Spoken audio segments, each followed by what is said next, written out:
Survivor has been around for over 20 years now, spanning many countries, and a big aspect of the show are the challenges. Most work well, some leave some small injuries, but a certain few almost ended their contestants. This video will be covering 5 more that either caused a disastrous medical evacuation or, for all intents and purposes, essentially did.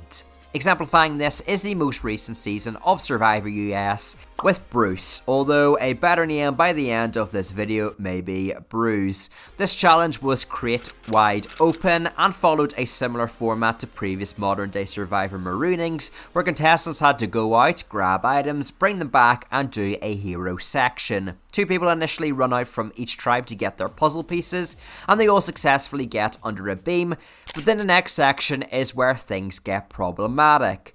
This challenge contained mud, which, in modern Survivor, even internationally, is already not the best idea. And trust me, by the end of this video, you'll see further proof as to why that is. Bruce runs at the mud crawl and cuts his head open while diving. Survivor 43 had the same challenge in its first episode because, it's modern Survivor, of course they're going to reuse challenges, but with 6 people instead of 2 and a smaller distance between the starting mat and the mud crawl section, it forced them to slow down upon entering the mud crawl, reducing injury. The mud in this challenge was also filled to the brim and coated the outline of the pit, making it extremely hard to see the actual outline. Personally, I would have made the top a U-shape to allow contestants more space to enter and exit this part of the course, while still keeping the middle section low and forcing contestants to really crawl. It means we don't get that little puzzle slide section, but I don't think it's too big of a deal. On that topic, Bruce, clearly hurt, gets Sarah to go on ahead, but does the rest of the course. Shortly thereafter, he takes a knee, and Jeff stops the challenge so the medical team can take a look at him. Fortunately, after some oxygen and bandages, Bruce makes a full recovery, and even Jeff lets him start the challenge back up. But his improving condition doesn't last, as that night he begins slowing down to the point he can barely open his eyes. With some final checks, doctors decide he can't compete any longer and thus pull him from the game. In post-game interviews, Bruce mentions he had a concussion for a few days, but didn't have a brain bleed or something more serious. Bruce only played for 12 hours, the shortest amount of time any contestant has played. I feel without a marooning challenge that invites injuries like this one, Bruce had a good shot to make a deep run. But if rumours are to be believed, we'll be seeing him back on the show very soon. While Bruce had a happy ending, the same can't be said for Jenna Austin. She competed in Australian Survivor 2018 and during the first immunity challenge injured her ankle. This was due to the combination of tripping on some stone debris and carrying a metal ram. Medics reviewed her and considered the injury was soft tissue damage, but she was fine to continue the game. So that's it, right? No, the real challenge comes from episode 4, Kicking and Screaming. Survivor US pretty much stopped doing this challenge, as despite no medevacs per se, this challenge is one of the most controversial to have ever existed. It's really a magnet for bruises, cuts and twisted limbs as 2 people pull an opposing tribe member off the pole.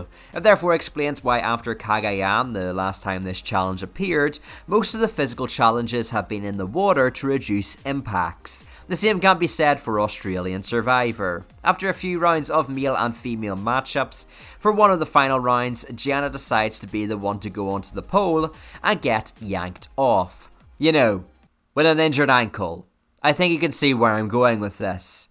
After removing Jenna from the pole, the champion females tug her along the sand, twisting her leg in awkward angles. Eventually, Lydia tugs hard, causing Jenna to scream, and she begs her to stop because the pain is so extreme. I think it's her sore ankle maybe. You know, the one that she hurt and we completely ripped apart. Maybe it's that one. Jenna once again is reviewed by the doctor, and due to legitimate risk of doing ligament damage, she says she has to sit out. After the immunity challenge, Jenna returns to camp, unfortunately in crutches, and tells the rest of the tribe she's done serious damage to herself this time. Now, this is an odd staple of Australian Survivor where injured contestants return in crutches to interact with their tribe. We talked about it last time with Roscoe in Season 4, but this also happened with Nina's injury in Season 7. However, both contestants were then declared out of the game, whereas Jenna says she's staying, and I suspect this was her refusing to leave.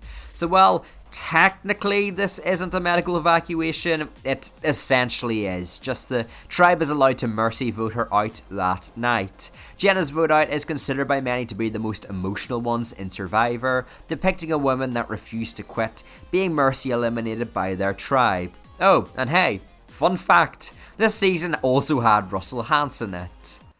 And that's what we call a segue, because at number 3 we have Samoa. Last time we talked about one of the most dangerous recurring challenges in Schmergen Brawl that took out Barassi, although now we have the scariest medevac at the time. Of course, it's Russell, the other one, leader of the Galoo tribe. Russell was an extremely hard worker, and his leadership skills were part of the reason Galoo was so dominant. But you can be too hardworking on Survivor, and Russell Swan proved this by going long stretches of the game without drinking water. This came to blows in episode 6 challenge, Roll With It. This challenge is honestly underestimated in how much effort the ball rollers have to put in. It's very physical work, and not to mention you are extremely disorientated. Russell, halfway through the pushing, begins breathing heavily, pleads with the rest of his tribe to give him a minute to rest, went to the next section, and collapses into the table. Now, I know there will be comments saying this is more situational, and not the challenge itself causing any sort of injuries.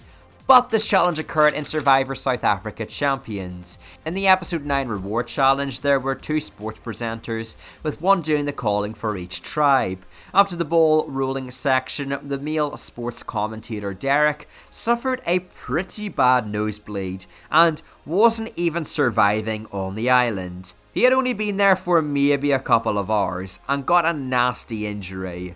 So considering this challenge has injured non-starving contestants and has caused one of the closest near-death evacuations in Samoa, I feel it falls here.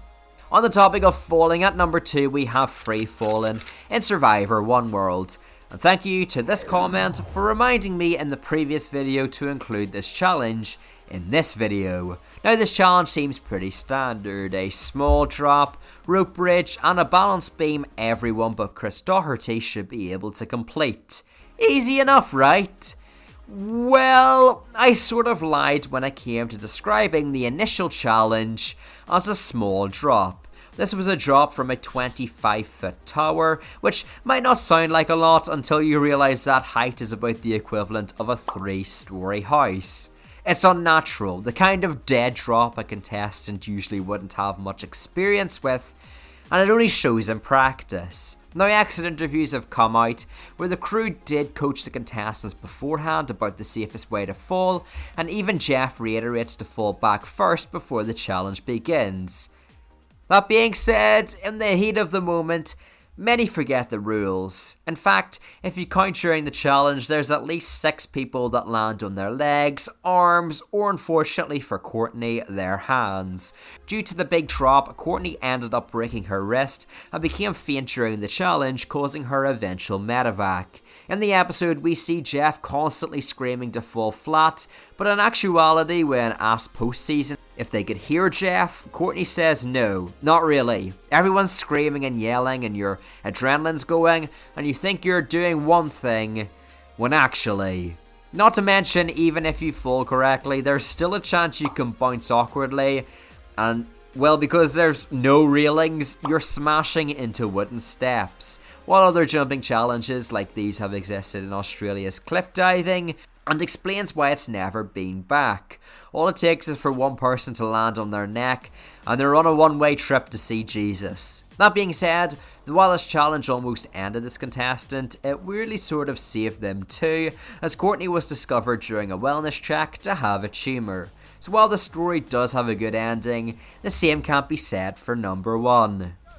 Survivor wouldn't be complete without a mud pit.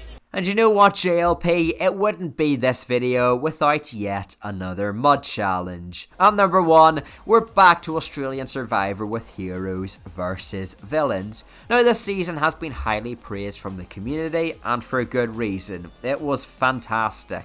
Except the first immunity challenge. This challenge, the TLP O-Course, is one of the most horrifying challenges to ever exist, and I genuinely don't know how parts of it got approved. Really, every part of this challenge is deadly, from contestants literally having to run into bamboo with sharp pieces sticking out at eye level and a tomahawk throwing endgame.